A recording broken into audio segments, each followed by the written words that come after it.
right. Well, good afternoon and welcome everyone. Thank you first and foremost for taking time out of your busy days to come here and visit with us at Flow. We're very excited to have some special guests with us as well. But before we go ahead and get started, I'd like to just do a little of setting the stage here. As you know, we're in the midst of one of the most significant shifts in the automotive industry since the original Ford Model T became mass-produced just down the road.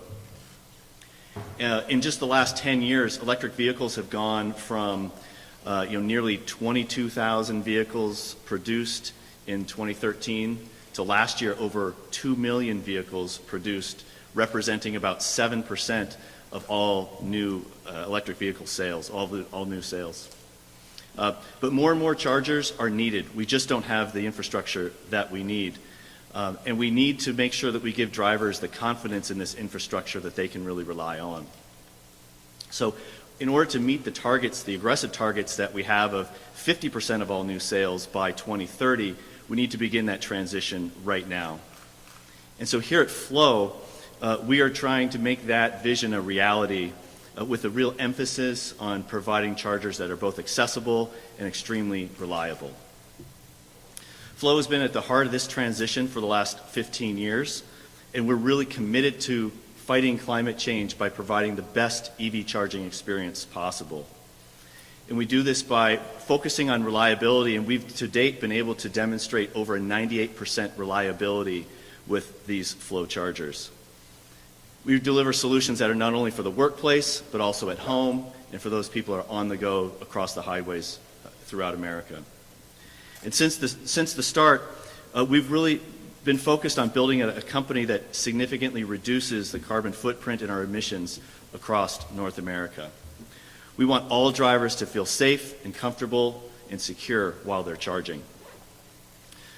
So not only automakers, but also utilities are critical members of this community that we're building for electric vehicle charging. And I'm thrilled to say that our collaboration with these key partners has never been stronger, right here, right now, in Michigan.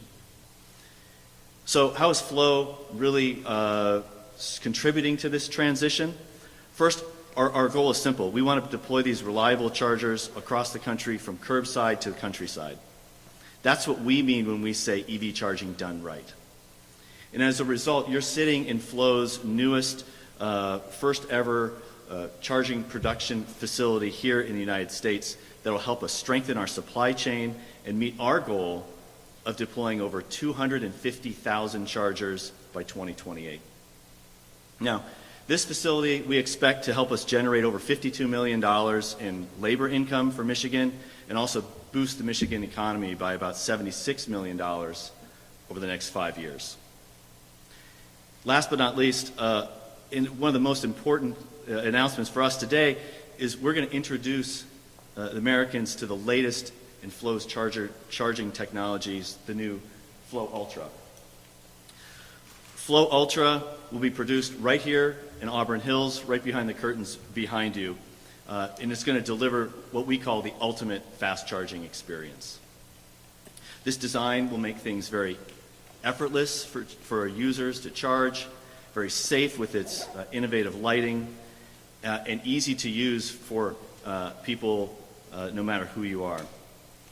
This charger is really two chargers in one. You can see there's two different interfaces on either side, so two people can charge at the same time from either side. And it's very simple to use, and most importantly, it's built to last. All of these features really round up to make Flow's industry-leading uptime of over 98%. And with a fast charger like this, just to put it in perspective, you can expect to charge your car from 0 to 80% in about 15 minutes. This is really one of the key differences of fast charging versus the home charging that we have been accustomed to. So the Flow Ultra will be shipped here from Michigan to states all across the United States, really keeping EV drivers on the road and moving to where they need to go. This charging technology will quite literally charge the EV transition forward, beginning right here from Michigan. So, as you know, it does take a village to deliver a new solution like this. That old adage applies here as well. We wouldn't be here where we are today without support from the federal, without state, and local support, so we thank you all for that. Certainly we wouldn't be here without your vision, Governor Whitmer, so I want to thank you for that vision and for your partnership. I'm humbled today to be at this moment. I want to thank you again all for being here, and it's really our promise to continue investing in this transition to a more electric future, delivering an efficient, a reliable, and a safe charging experience for our network of tomorrow.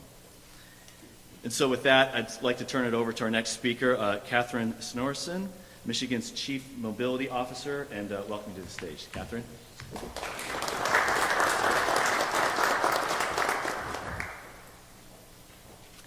Hi everyone, I'm Catherine Snoreson. I'm the Interim Chief Mobility Officer for the State of Michigan's Office of Future Mobility and Electrification. At our office and across the state, we see that electric mobility isn't just coming, it's already here, of course.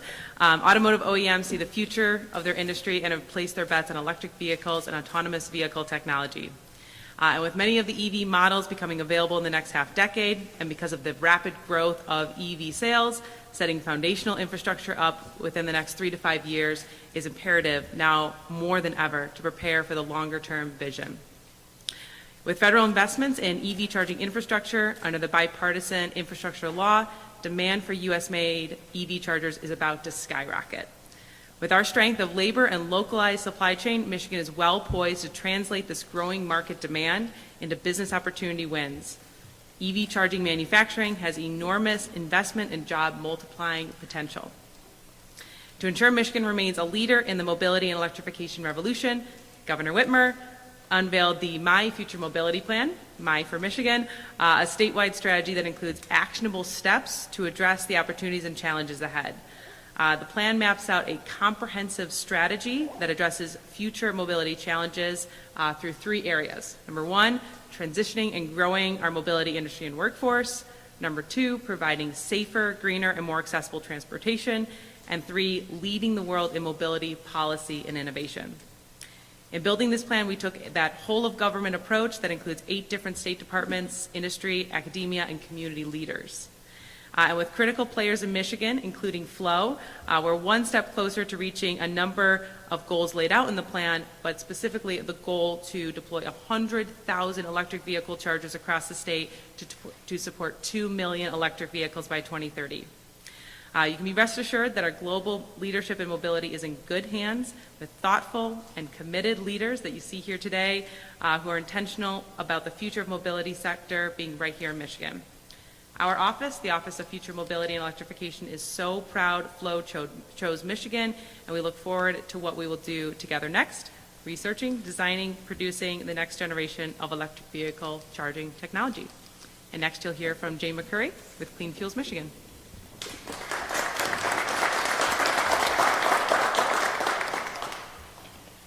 Hi everyone, my name is Jane McCurry and I'm the Executive Director of Clean Fuels Michigan. Clean Fuels Michigan is a nonprofit trade association dedicated to advancing the future of mobility here in Michigan. We were founded with the core belief that if we all work together, we'll make significant progress in clean mobility and in making sure that Michigan maintains its leadership in automotive innovation as the industry changes. I'm really excited to be here today in my member company Flow's facility in Metro Detroit, making that transition real for Michigan and in Michigan. A recent EDF report found that Michigan is a top 3 state for private investment in the electric vehicle industry, generating more than $16 billion in private investment over the past 8 years and creating more than 6,000 jobs across the state. This facility is proof of all of the benefits that Michigan has to gain by continuing our leadership and continuing to pursue automotive innovation as the industry changes here in Michigan. I think it's important to note all of the benefits that the industry can have for Michigan, from good paying, safe jobs to better air quality, but it's also important to note how Michigan can have a significant impact on the industry as well. As a Michigander, I find it particularly exciting that state and industry leaders are coming together to make it known that Michigan is here to continue to lead the industry. Michigan has made tremendous steps on that front, from piloting innovative in-road wireless electric vehicle charging to electrifying our fresh coast along Lake Michigan, to incentives proposed in the governor's state budget to continue deploying clean mobility in record numbers. This new wave of clean mobility innovation will continue to grow opportunities for Michiganders, and Michiganders will continue to export automotive innovation and clean mobility for generations to come, thanks to leaders like those in this room. I'm really excited to play a small part in that at Clean Fuels Michigan and really appreciate all of the leadership that you all have shown. So with that, I will hand it over to Dr. Brandi Brown, who's the Chief Innovation Officer at Walker Miller Energy Service.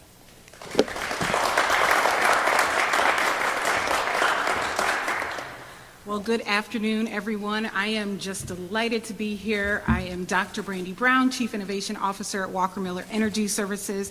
I am standing in for my hero, Carla Walker Miller, who founded Walker Miller 23 years ago. And we are a B Corp housed in Detroit, Michigan, focused on equity in the clean energy economy. We've been in homes of Michiganders and other folks in the region to make sure they have access to energy efficiency and other climate solutions. So now we are also working on mobility, ensuring that our electrified transportation future is accessible to everyone. We need to make sure not only that folks around the state and around the country know that electric transportation is coming and make it so that they can reach it. Now, benefits of electrified mobility benefits of electrified mobility include saving money on your fuel bills. It includes having access to a quicker charge to get places. So we are happy to be here today to partner with everyone here to ensure that this is accessible for Michiganders. And at this time, it is my honor to welcome our governor, my other hero, to the podium.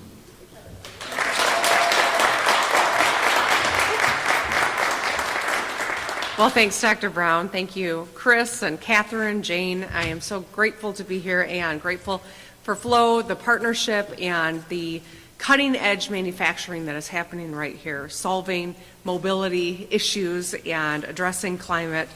I think it's just really exciting what's happening here, and I really enjoyed the tour and look forward to coming back when there's even more activity happening. You know, today we're celebrating our ongoing efforts to build up our electric vehicle charging network and lead the future of mobility. I'm really proud to be standing here with Flow, a North American electric vehicle charger manufacturer who chose to expand here in Michigan last year. They're going to create and support 730 good paying jobs right here in Auburn Hills and build over 250,000 chargers for the American market by 2028. Flow picked Michigan because of the partnerships that we're forging and investments that we're making in cutting-edge companies so that they can continue to expand in our state. Specifically, they came to Michigan because of the EV Jobs Academy, an employer-led program facilitating education and training for workers in mobility and electrification. Now, at the state level, we're also making investments to build out our electric vehicle charging network. In 5 years, the bipartisan infrastructure law will invest $5 billion nationwide to build electric vehicle chargers. Michigan will be receiving about $110 million of that total to build chargers here. In the bipartisan Building Michigan Together plan I signed earlier last year, we already allocated the funding, ensuring that as it comes to our state, we can move quickly and use it as efficiently and effectively as possible to build chargers in every region of our state. This will support thousands of good paying jobs and help millions of Michiganders switch to electric, lowering their costs, reducing emissions. It'll allow electric vehicles, whether they're trucks, buses, cars, to get where they need to go more efficiently and drive economic growth. In tandem with the federal funding, I also proposed $65 million investment in my budget this year that the legislature is currently working on to help families and communities install chargers. And with all the resources headed our way, we're really working to harness every dollar and taking proactive steps to grow our economy and to lower costs for Michigan families and businesses. In my budget, I've also proposed a sales tax cut on electric vehicles, saving families up to $2,400 off the price of an electric vehicle at the point of sale, so that they keep more money in their pockets as they walk out of a dealership and can make this transition to electric vehicles as well.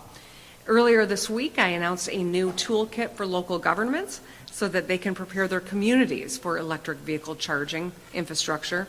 And we have been relentless about bringing manufacturing jobs and supply chains home to not just to North America, but to Michigan specifically. Since we established a strong bipartisan economic development set of tools, we have brought home over $16 billion of investment to Michigan, 16,000 jobs, many of which are building batteries and electric vehicles. So we're a powerful state, and we continue finding ways to punch above our weight. Just this week, a report from Climate Power showed that we are the #2 state for clean energy job growth and investment since the passage of the Inflation Reduction Act. So our momentum is building, and thanks to partners like FLOW, the Michigan Infrastructure Office, and the Office of Future Mobility, and everyone working across the public and private sectors on these efforts, we will continue to lead the future. I can't do it without an incredible group of people by my side every day, including the speakers that addressed you already, and Zach Culloden, who is sitting there, who's leading our infrastructure office. So, as we all say, we used to say, let's put our foot on the gas, now we just say, let's keep our foot on the accelerator, because we too are transitioning.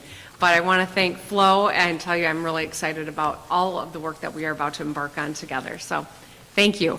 And now we're going to see if I can show you how to plug this car in, right? All right, let's do it.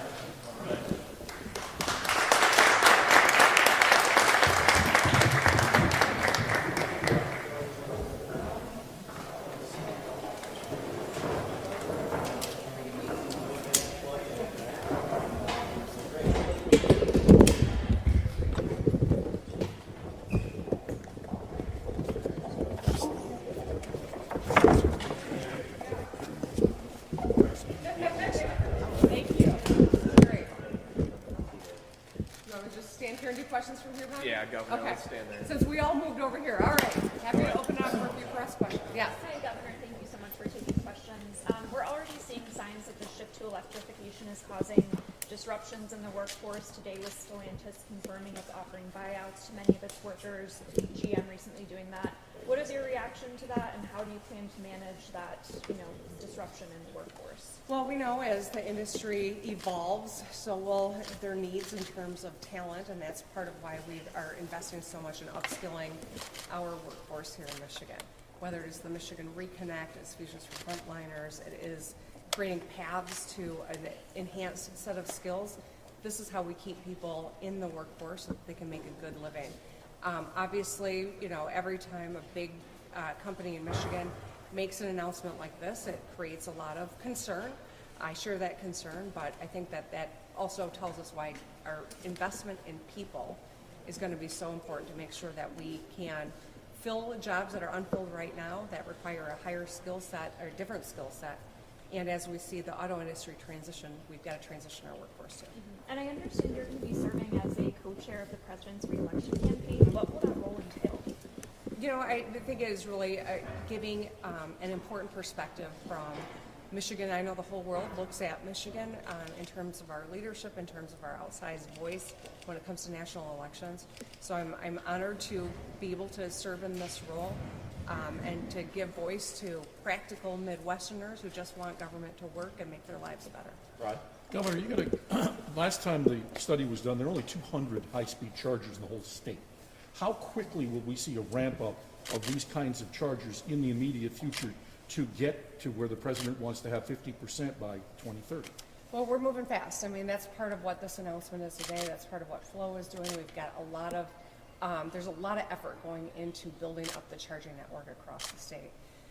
I think that, this transition has been happening over a long period of time, but it's really moves faster and faster every day, every year that goes by, and that's why this announcement about these $110 million on top of the 65 that on the state side is really going to help us move forward and move fast. GM announced yesterday that they're going to build a fourth battery plant. What's Michigan doing to to make its pitch for that plant? Well, you won't be surprised to know that I immediately reached out to Mary Barra to say Michigan wants to continue to be, at the top of consideration. So as we get more information about what their requirements are, what they're going to be looking for, we want to be a seat at the table. And I think we've shown to the world we can move fast, we can work together, and we're capable of accomplishing big things. And that is one part of why I think Michigan makes the most sense for the future of General Motors. But we take nothing for granted. We know it will be competitive, and we're going to put our best foot forward and move fast. We'll take one more question. I Governor, know Chris will be available as well. as far as the power reliability of the grid, people have been saying that it's not adequate the way it is now. What's your message to those doubting this power grid as a system as it is to try and get ready for these EV chargers and EV vehicles? I think this tells us one more reason why it's really critical that we've got a lot of different ways of getting affordable, reliable energy sources. And that means windmills to solar to building up the grid that is underneath the ground and updating it and getting wires out of the sky and under the ground. I mean, there's a lot of aspects to what's happening with climate change and old infrastructure, and that's precisely why we know this in this moment we've got to pursue additional sources of reliable and affordable energy, and that's, I think, what you're seeing happening in the state. From here, I'm going to Flint, where we're going to talk about hydrogen buses. I think that there are so many advancements that are happening in this space, and we've got to be eager and accepting and fostering advancements on all those fronts. All right, thank you, everybody. I know Chris will be available also to talk about the charging.